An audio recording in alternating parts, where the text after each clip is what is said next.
Howdy there folks, and welcome back to Bullets for Bucks. My name's Steven. Today we're going to compare the Bergara Wilderness Ridge against the Ruger American Gen 2. We're going to talk a little bit about the differences basically between the Bergara and the Ruger American. Let's start by just going over the fit, feel, and function of each rifle. A little bit of specifications. We're also going to show them out at the range in more detailed footage in this video. So you're probably saying to yourself, that is not a Bergara Wilderness Ridge rifle, and well, the barreled action is I've swapped it into a Wux Furiosa chassis. But I do have the original stock here, so we're going to try and compare that so that you get an accurate comparison. Starting with the buttstock of the Bergara Wilderness Ridge, you have about a 1-inch thick rubber recoil pad, pretty unremarkable, I would say medium stiff rubber, metal sling swivel stud, flat comb, very traditional.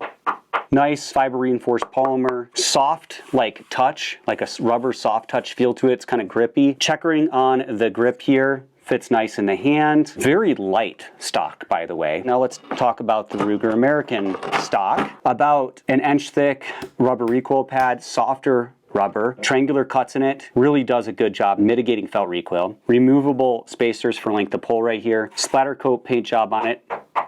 Similar sound, similar feeling polymer, recessed metal sling swivel stud, comb riser built into it right here, and then nice like round kind of grip here with some like stippling and then molded in grooves. Between the two, I would have to say I really do like this buttstock of the Ruger American with the adjustable length of pull, the nice soft recoil pad. I feel like it's a little more comfortable, and then the comb riser right here. Coming forward, the Bergara features a real metal bottom metal and trigger guard, which I love. It has a floor plate on this particular model. You obviously can get different models of Bergaras that take magazines like the HMR or whatnot. So little floor plate release right there. Sometimes that can be a little bit difficult to get your finger into. Metal follower, metal spring. Really like this actually. Nice floor plate right there. On the Ruger American, you have a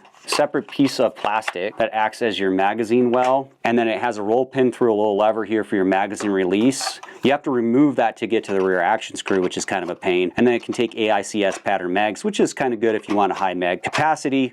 Otherwise, it depends if you're using it for hunting or whatnot. The trigger guard though is one piece polymer part of the stock.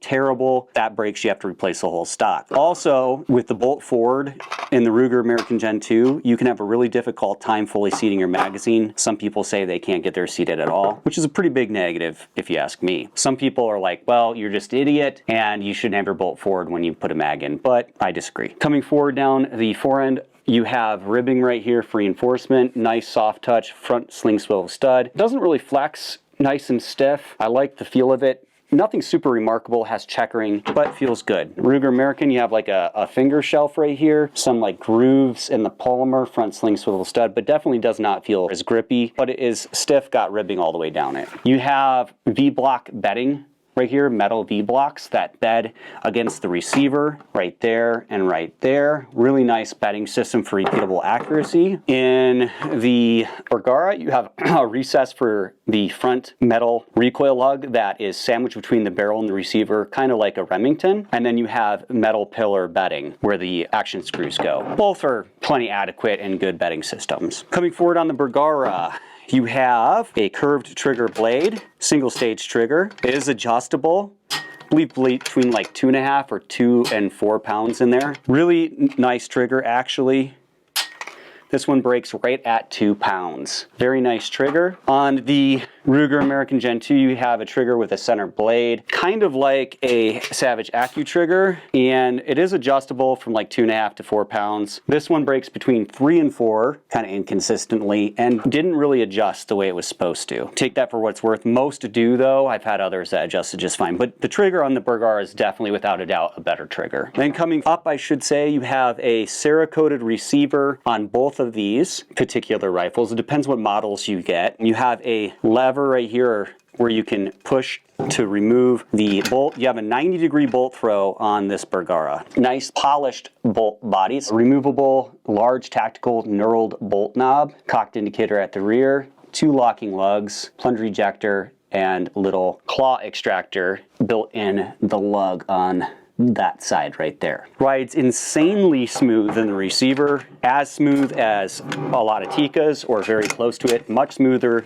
than a Remington 700. Insanely smooth.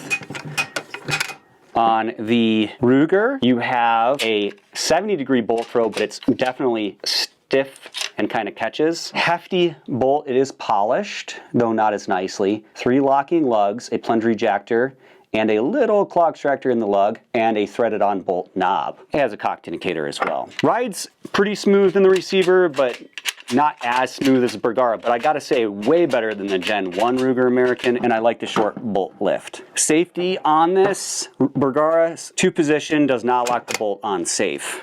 Nothing remarkable there. On the Ruger American, 3-position, all the way to the rear, locks the bolt in place. 1 forward, you can unlock the bolt, can't fire. All the way forward, you can fire, and that's a tang safety. Really nice safety. Also, the receiver's kind of like milled out on the side here to remove weight. Coming forward to the barrel, you have a Cerakoted barrel. Depending on, I think the caliber, it can be anywhere from like 20 to 26, depending on the caliber and which model you get. This one is 26, comes with a radial muzzle brake threaded 5/8 by 24. On the Ruger American, it's Cerakoted, spiral fluted, cold hammer forged barrel, and it comes with a radial muzzle brake as well. Both are similar in contour. I think this particular model, the barrel is a little heavier contour than the Ruger American, but both are sporter contour barrels. The Bergara Wilderness Ridge in 300 PRC, which this one is, in its factory configuration comes in at 7.9 pounds, whereas the Ruger American Standard comes in at 6.5 pounds. The Ruger American does generally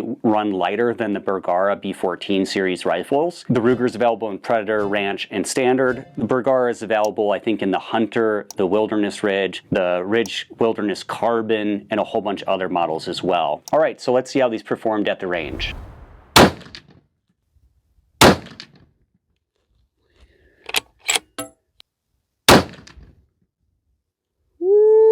That's accurate.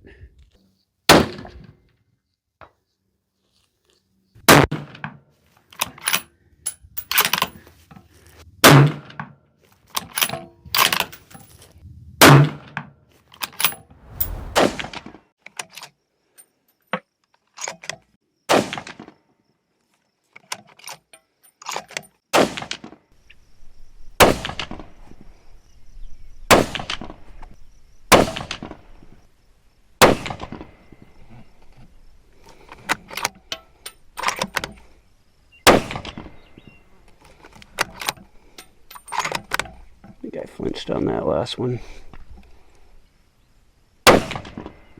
All right, so now let's go over some of the pros and cons of each rifle. The Bergara has this nice soft touch finish to it, has a real metal trigger guard and floor plate, a Cerakoted receiver, Cerakoted barrel, really smooth action, large tactical bolt knob, really crisp, clean single stage trigger. Ruger American comes with adjustable length of pole, nice splatter coat paint job, nice soft recoil pad, nice comb, V-block bedding, which I like, Cerakoted receiver, Cerakoted spiral fluted barrel, and radial muzzle brake that's Cerakoted. They both come with adjustable triggers. The Ruger American has a 70-degree bolt lift. Bergara, cons. Quality control issues the last 3 to 4, 5 years maybe even, where like maybe 90% of them shoot absolutely lights out, and then you have just straight up lemons that just shoot like garbage. I've had 4 Bergaras, 3 of them I've had issues with. So take that for what it's worth. It has a 90-degree bolt throw instead of a 70-degree bolt throw. Doesn't have a spiral fluted barrel. It's a little bit heavier, generally, depending on the model, I know. The Ruger American, cons, well, they both have cheap polymer stocks. Plastic trigger guard's probably the biggest one.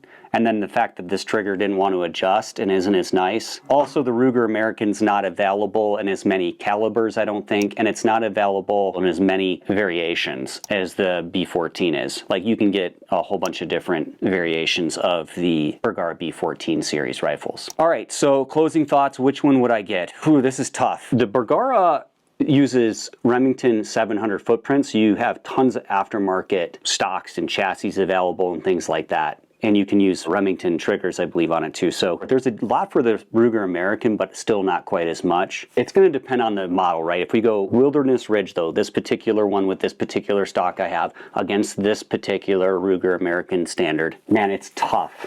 I'd probably get the Ruger. And you're gonna be like, what? And there's one reason: quality control issues with Bergara. The action is way smoother on the Bergara. The trigger is better on the Bergara. I don't like the buttstock portion of it as much, but I like the grippiness. I like that it has metal, bottom metal. That's a huge thing to me. It doesn't have a 3-position safety though. If it wasn't for quality control issues, accuracy issues with like just lemon Bergaras, I would probably say Bergara. But because of those issues and my personal experience with those issues, I gotta say I would probably go with Ruger. Usually consistently pretty accurate out of the box. Man, it's so tough because I hate that plastic trigger guard. I think just a little bit higher quality components. You're gonna have to decide what you want. Hope you enjoyed this comparison of the Ruger American Gen 2 versus the Bergara rifle. Thanks for watching Bullets for Bucks. Check out this next video and subscribe.